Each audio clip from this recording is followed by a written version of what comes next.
warahmatullahi wabarakatuh. Nama saya Subay Nurulfa dari kelas 4 PAUD, NIM 190110050. Nah, di sini saya akan menjelaskan tentang belajar bahasa Inggris untuk anak usia dini.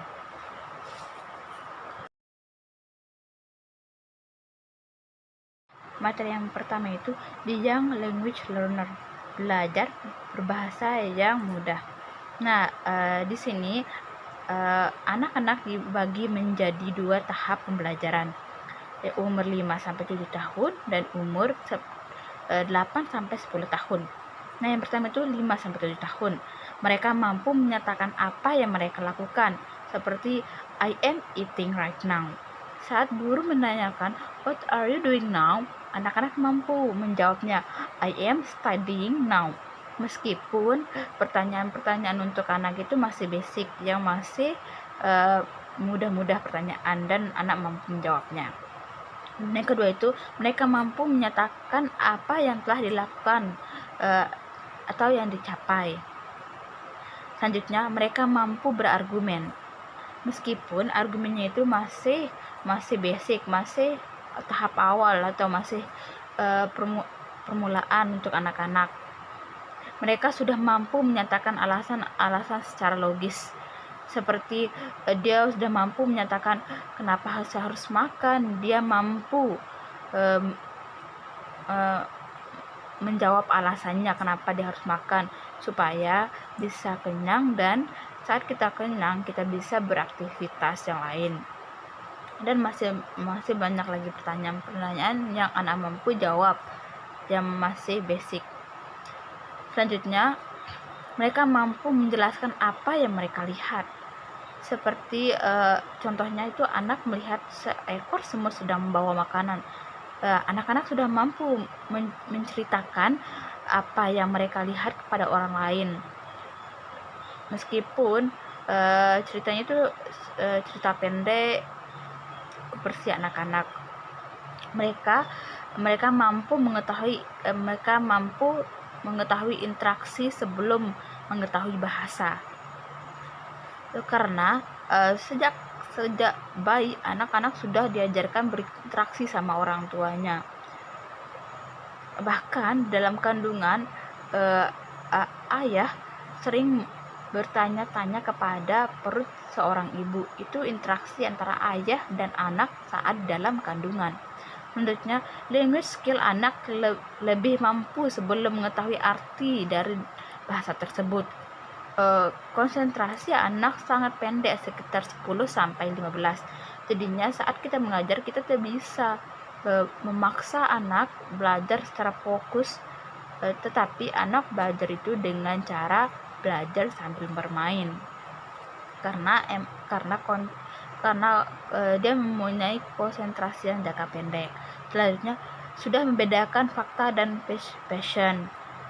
Dan terakhir, anak tidak bisa dipaksa untuk bekerja sama pada saat usia itu, karena anak-anak masih mempunyai egoiteris yang sangat tinggi. Egonya sangat tinggi. Selanjutnya 8-10 tahun. Anak mampu membedakan fakta dan passion.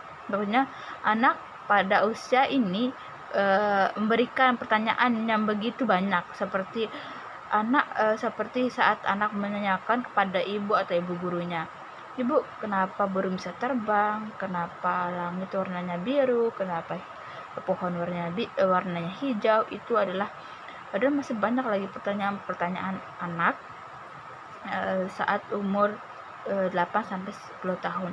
Oleh sebab itu, guru dan orang tua harus mempunyai pendidikan untuk menjawab pertanyaan-pertanyaan yang begitu banyak dari anaknya. Saat anak bertanya, kita tidak boleh membantahnya atau bilang seperti, "Ih, kamu ini banyak tanya." Itu tidak baik untuk anak. Selanjutnya itu, anak sudah mampu membedakan atau menyatakan yang mereka suka dan tidak suka. Anak sudah mampu menyatakan, "Saya lebih suka permen daripada contohnya saya lebih suka permen daripada sayur," misalnya. anak mampu bekerja sama. Dan pada usia ini, pada usia 8 sampai 10 tahun, anak sudah mampu bekerja sama dengan teman sebayanya.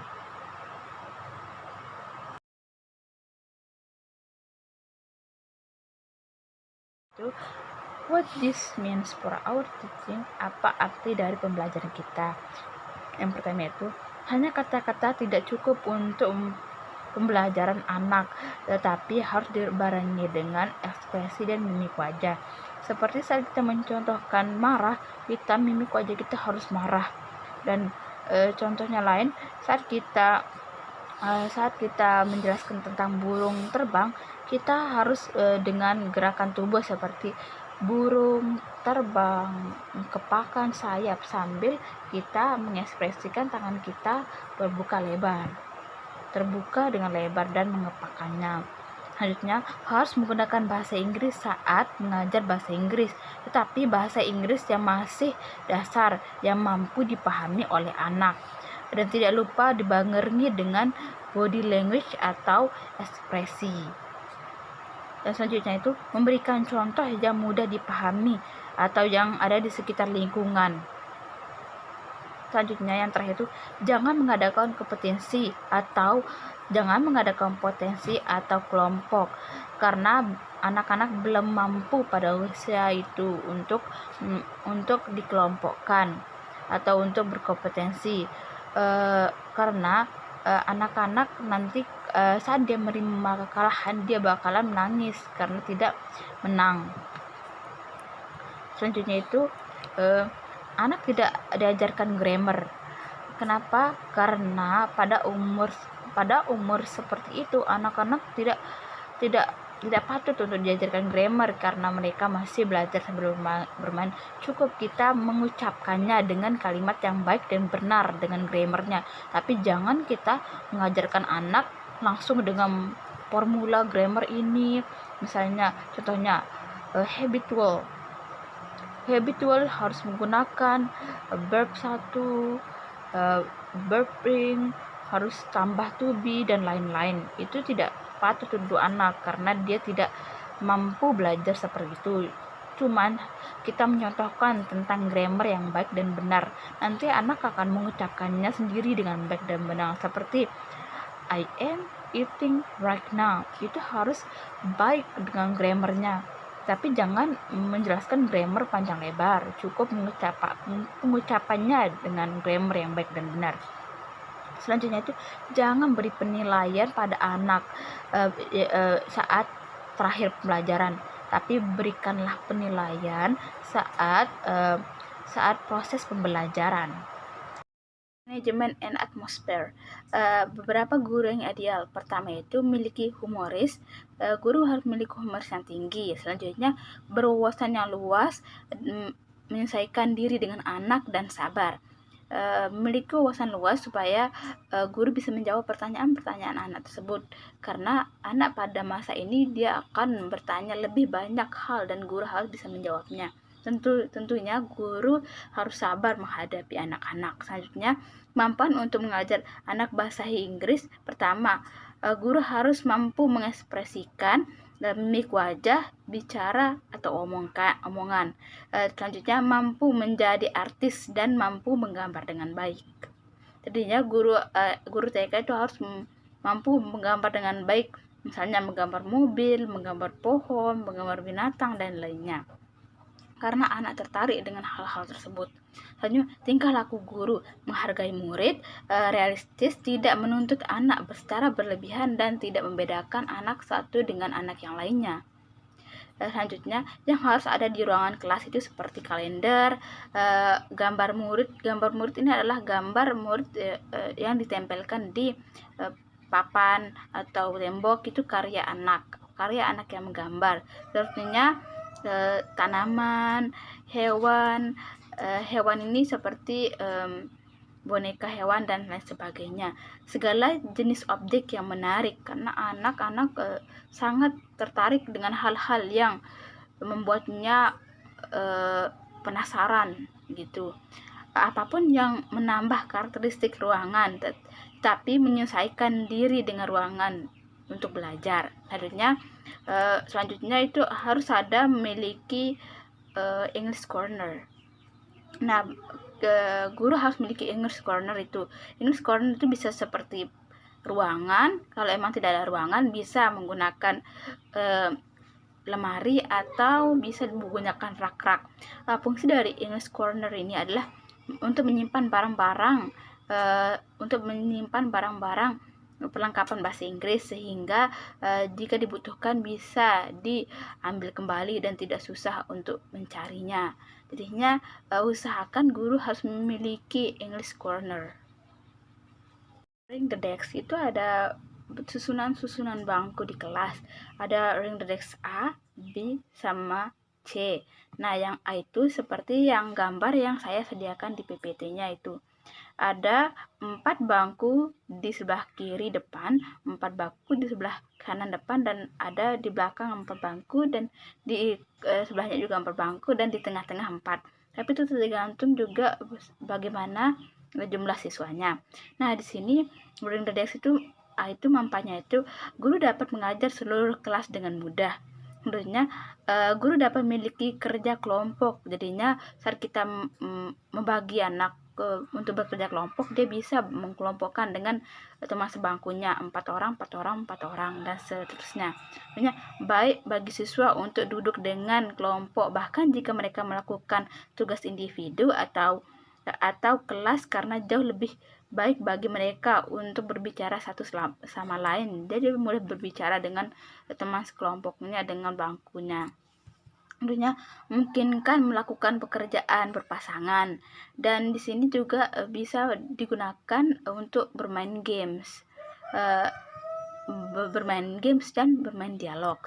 Nah, ring the desk B itu ada dia lurus seperti PPT yang contoh gambarnya.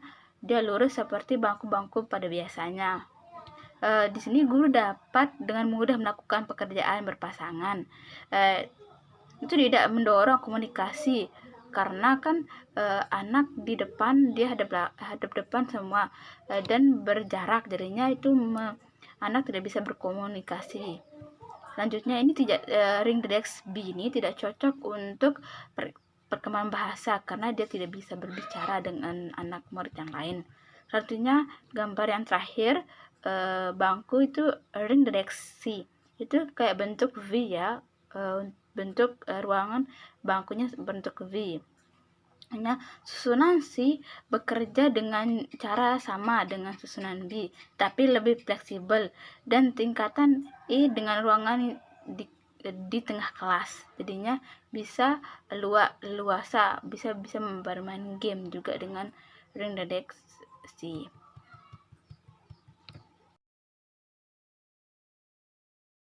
Mengelompokkan anak. Yang pertama, mengelompokkan anak dengan teman duduknya.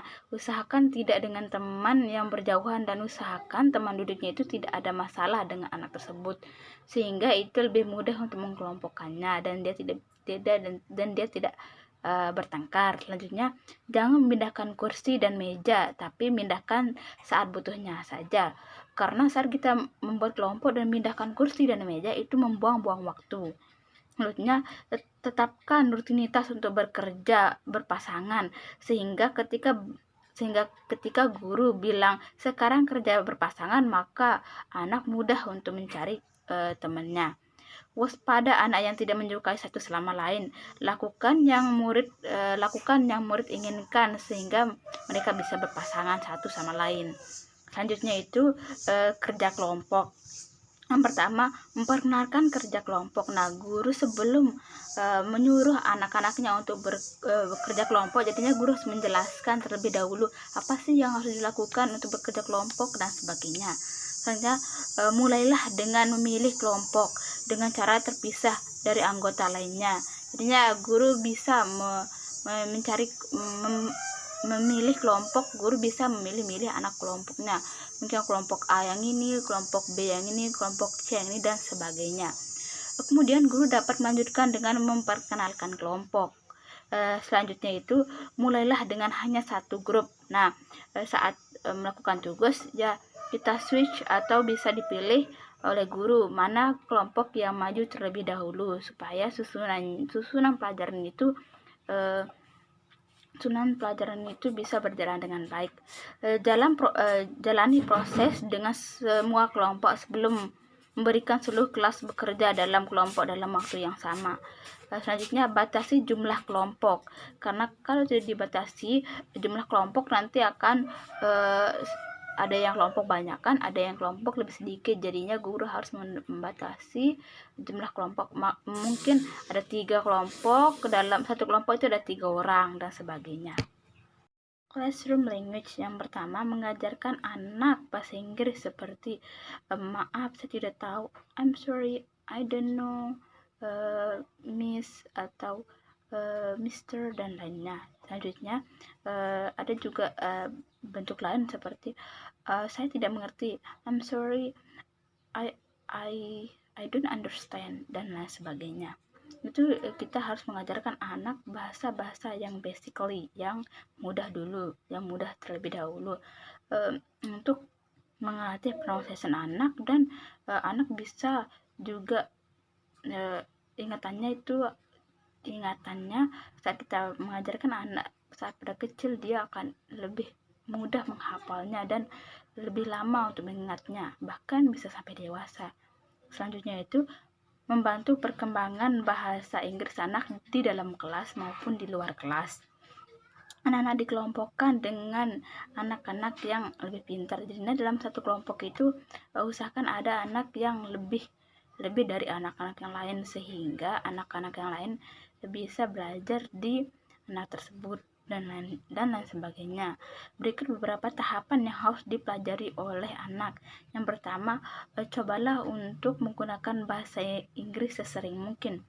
Karena guru saat mengucapkan kalimat-kalimat bahasa Inggris, anak-anak pasti akan merekam apa yang kita bicarakan meskipun dia tidak tahu apa artinya. Setidaknya anak-anak mudah untuk menghafal dan bisa jadi pronunciation anak lebih bagus. Selanjutnya, bisa menggunakan acting boneka tangan. Saat kita mengajarkan bahasa Inggris, kita bisa menggunakan metode boneka tangan sehingga anak-anak tidak merasa bosan untuk belajar bahasa Inggris.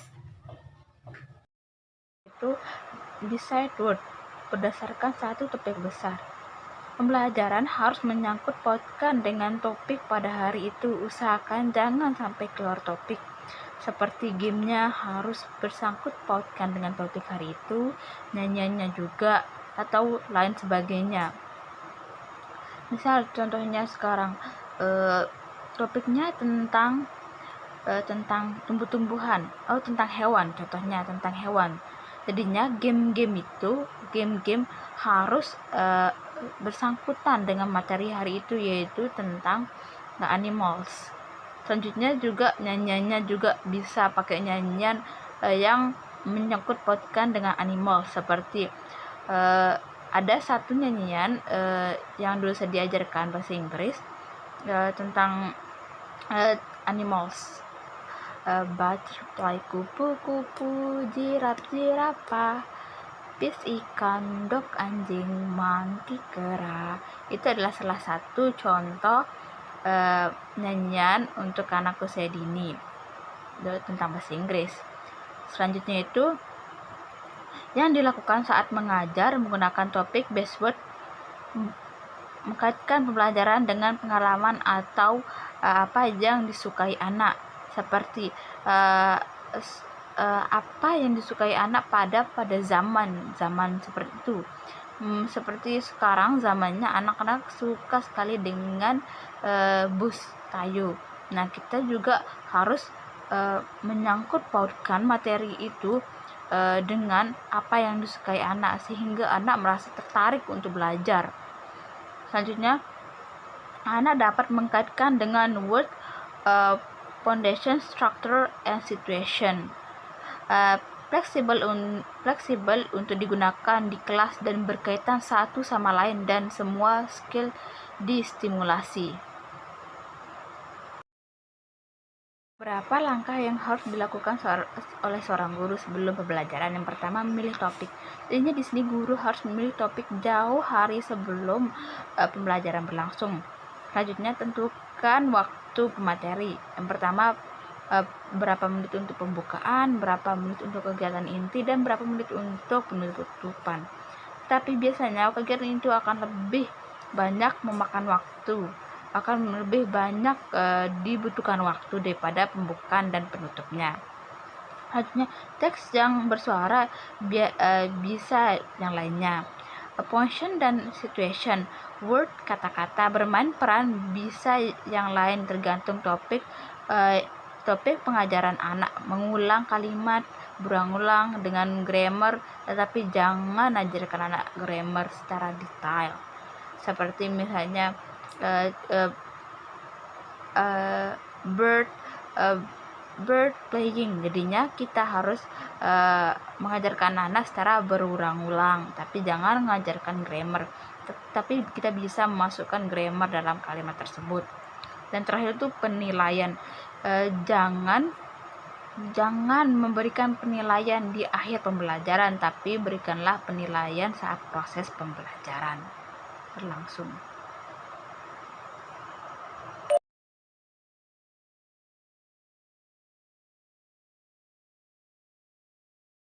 To teach EFC, merancang pembelajaran.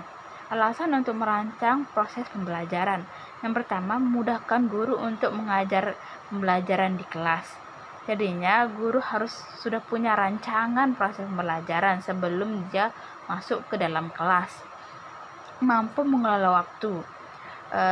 Yang saya katakan tadi, guru harus merancang proses pembelajaran sebelum dia masuk kelas, jauh sebelum dia mengajar di kelas, sehingga ia bisa memanage waktu dengan baik.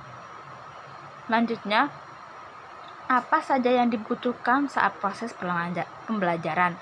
Materi yang disajikan akan di-blend dan guru tahu apa saja yang dilakukan, seperti opening, kegiatan inti, dan closing. Selanjutnya, lesson plan sangat penting bagi guru dan harus disiapkan jauh hari sebelum mengajar. Itulah sebabnya lesson plan harus dipersiapkan jauh-jauh hari sebelum proses pembelajaran, supaya waktunya tidak sia-sia atau waktunya bisa di-manage dengan baik.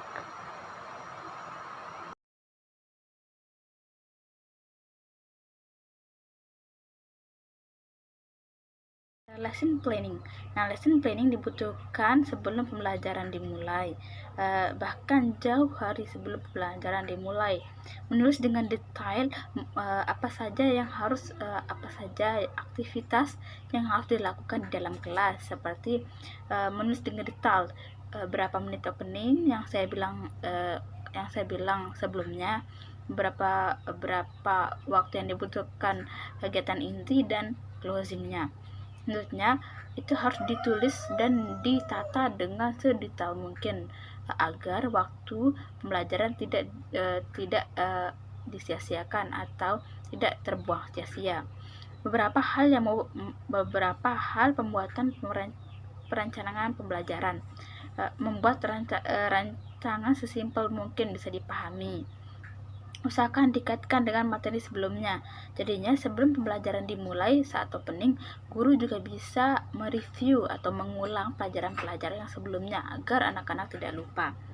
Selanjutnya, waktu sangatlah penting. Jadinya usahakan memanfaatkan waktu sebagus mungkin oleh guru. Hitung berapa banyak waktu yang dibutuhkan saat beraktivitas, seperti misalnya guru membuat game nih, berapa waktu yang harus dibutuhkan saat membuat game, dan guru menyampaikan materi berapa waktu yang harus dibutuhkan saat penyampaian materi. Jadinya itu harus dirancang dengan sebagus mungkin dan sedetail mungkin. Lakukan lebih banyak aktivitas. Saat kita melakukan lebih banyak aktivitas kepada anak-anak tidak merasa bosan atau boring.